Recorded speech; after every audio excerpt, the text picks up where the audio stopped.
I may have an idea here. I'm just thinking out loud now. But it seems to me that it's up to us to convince this gentleman that he's wrong and we're right. Maybe if we just took a minute or two, try it on for size. Okay, let's start off. Oh, well, I just think he's guilty. I thought it was obvious. Nobody proved otherwise. Nobody has to prove otherwise. The burden of proof is on the prosecution. The defendant doesn't have to open his mouth. It's in the Constitution. The Fifth Amendment, I'm sure you've heard of it.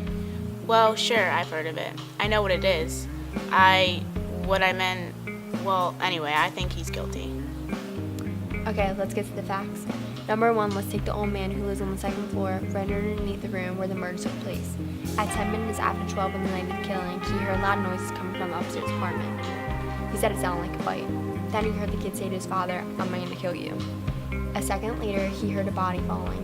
He ran to the door of his apartment and saw the kid running down the steps and out of his house. Then he called the police. They found the father with a knife in his chest. And the coroner fixed the time of death around midnight. Now what else do you guys want? The boy's entire story is flimsy. He claimed he was at the movies. That's a little ridiculous, isn't it? He couldn't even remember what pictures he saw. That's right. Did you hear that? You're absolutely right. What about the woman across the street? If her testimony doesn't prove it, then nothing does. That's right. She saw the killing, didn't she?